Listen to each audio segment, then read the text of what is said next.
Hello, everyone, and welcome. Let's be real. Talking about wills and trusts isn't exactly a party. Ever wondered what happens to your stuff when you're gone? Or how to protect your family from unnecessary stress and taxes? In this video, we break down the essentials of estate planning, wills, living trusts, and IULs, Indexed Universal Life Insurance. We'll explain probate, tax-advantaged investments like Roth IRAs and HSAs, and how to find the right estate attorney. The value of understanding this information can assist your generations to build wealth and grow a legacy, which is an act of love. Let's make it easy and understandable. But here's the thing. It's one of the most loving and responsible things you can do for your family. Imagine leaving your loved ones with peace of mind, not a mountain of legal headaches. In this video, we're going to break down the essentials of estate planning. No jargon, no stress. We'll cover wills, living trusts, IULs, and even how to find the right attorney. So, stick around and let's get your legacy sorted. First up, wills. A will is basically your blueprint for what happens to your stuff after you're gone. It's a legal document that says who gets what. And, super importantly, if you have kids, it lets you name guardians. Think of it as your final say, ensuring your wishes are followed. While you're alive, a will is just a document tucked away, giving you peace of mind. But after you pass, it kicks in. However, most wills go through something called probate. Probate. Sounds scary, right? It's the legal process of validating your will and distributing your assets. Think court hearings, paperwork, and potentially months or even years of waiting. It can be costly and time-consuming, and it's public record. Nobody wants that for their family. That's where living trusts come in. A living trust lets you transfer your assets into a trust, managed by a trustee, often you, initially. While you're alive, you're in control. If you become incapacitated, the trust can provide for you.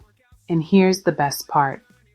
After you pass, assets go directly to your beneficiaries, skipping probate.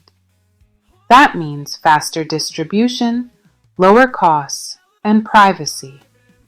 Now, let's talk about IULs. An IUL, or Indexed Universal Life Insurance, is a type of permanent life insurance. It offers a death benefit, but it also has potential cash value growth linked to a stock market index. While you're alive, you can access this cash value. And when you pass, the death benefit is generally paid to your beneficiaries income tax-free, and it avoids probate. Look, estate planning can be emotional. It's about love and responsibility.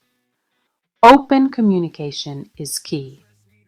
Talk to your family about your plans. It can help alleviate anxieties and prevent misunderstandings. It is important to remember that open communication is key. Joint bank accounts with POD or payable on death designations pass directly to your named beneficiary. But remember, joint accounts have implications while you're alive, and if you have property without a transfer on death designation or a trust, it'll likely go through probate. If you don't have a will, the state decides who gets what, and that may not be what you want. It's important to distinguish between a joint account and a payable on death POD designation on an individual account. Here's a breakdown. Key differences. Ownership during life. Joint account. All named owners have equal rights to the funds while all are alive. They can deposit, withdraw, and manage the account. POD account. The designated beneficiary has no rights to the funds while the account holder is alive. The beneficiary's rights only activate upon the account holder's death. Purpose: joint account, often used for shared finances, such as between spouses or business partners. POD account, used to ensure the account's assets pass directly to a specific person upon the account holder's death, bypassing probate. How a POD works on an individual account. An individual opens a bank account solely in their name. They then designate one or more beneficiaries to receive the funds upon their death. During their lifetime, the account holder retains complete control of the account. Upon the account holder's death, the beneficiary provides a death certificate to the financial institution. The financial institution then transfers the funds directly to the beneficiary. Key advantages of a POD, non-joint account. Probate avoidance. Like joint accounts, POD designations allow assets to bypass the probate process, saving time and money. Control. The account holder retains complete control of the funds during their lifetime. Simplicity. It's a relatively simple way to ensure assets pass to a specific person. Important considerations. POD designations supersede a will. If a will states one beneficiary, but a POD designation names another, the POD designation prevails. It's crucial to keep beneficiary designations up to date. POD accounts may have implications for estate taxes depending on the jurisdiction. In essence, a POD designation on an individual account is a straightforward way to designate who receives those specific assets upon your death without giving them any current control of the account. Living trusts and asset ownership. A living trust is designed to hold your assets. When you establish a living trust, you transfer ownership of your assets, including bank accounts, into the name of the trust. Therefore, the trust, not you as an individual, becomes the legal owner of those accounts. Because the asset is in the trust, that asset is governed by the trust documents. Why a POD is redundant. The purpose of a POD designation is to bypass probate by directly transferring the asset to a beneficiary. However, a living trust is specifically created to avoid probate. Assets held within the trust are distributed to the beneficiaries according to the terms of the trust agreement.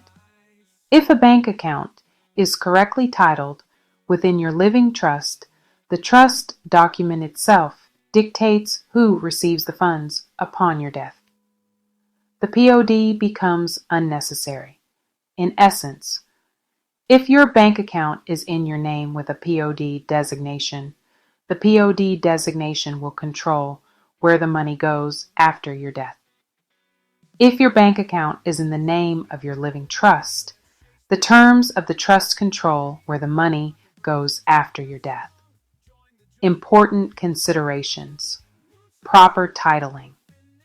It is absolutely essential that the bank account is correctly titled in the name of your living trust.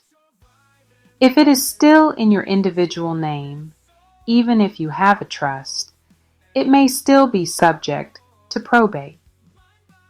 It is always a good idea to confirm with your legal and financial team that all titles of assets and beneficiary designations are in proper alignment with your estate plan. Let's talk about growing your wealth tax-free. Roth IRAs and Roth 401k easy after-tax contributions, but tax-free withdrawals in retirement. Health savings accounts, or HSAs, tax-deductible contributions, tax-free growth, and tax-free qualified medical expenses. And municipal bonds. Interest is generally exempt from federal and sometimes state taxes.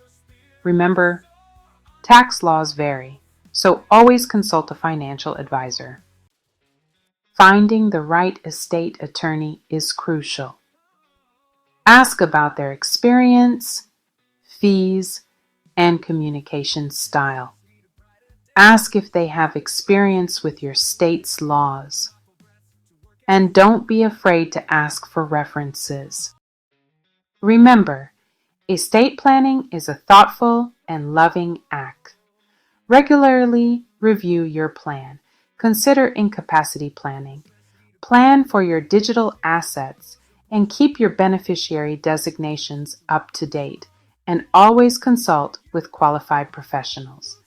This video is for educational purposes only, not legal advice. Understanding and wisely using estate planning information is profoundly powerful for families for several compelling reasons. Preservation of wealth. Proper planning ensures that hard-earned assets are passed on to the intended beneficiaries, minimizing losses due to taxes, probate costs, and legal disputes. This helps secure the financial future of loved ones, providing them with resources for education, housing, and other essential needs. Family harmony and reduced conflict. Clear and well-documented estate plans eliminate ambiguity and reduce the potential for family disputes. Open communication about these plans fosters understanding and prevents misunderstandings that can damage relationships. Knowing that your wishes will be honored brings peace of mind to everyone involved. Protection of vulnerable family members. Estate planning allows you to provide for family members with special needs, minor children, or those who may be financially vulnerable. Trust can be established to manage assets on their behalf, ensuring their long-term care and well-being. Guardianship can be legally established for minor children. Avoidance of probate and its drawbacks. Probate can be a lengthy, costly, and public process.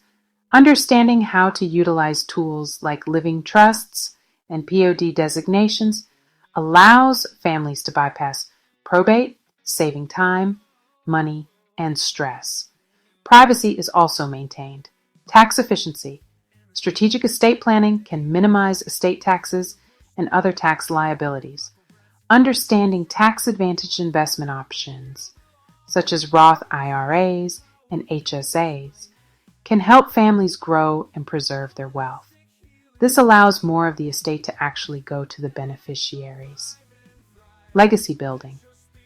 Estate planning is not just about distributing assets. It's about creating a lasting legacy. It allows you to express your values and support causes that are important to you. It's a way to leave a positive impact on future generations. Peace of mind. Knowing that your affairs are in order provides invaluable peace of mind for both you and your family. It allows you to focus on enjoying life, knowing that you've taken steps to protect your loved ones. It removes a lot of unneeded stress. In essence, wise estate planning is an act of love and responsibility. It's a way to ensure that your family is protected, your wishes are honored, and your legacy endures. Like and subscribe for more essential life advice. Share this video with someone you love. Comment below with your estate planning questions. And most importantly, consult with an estate attorney.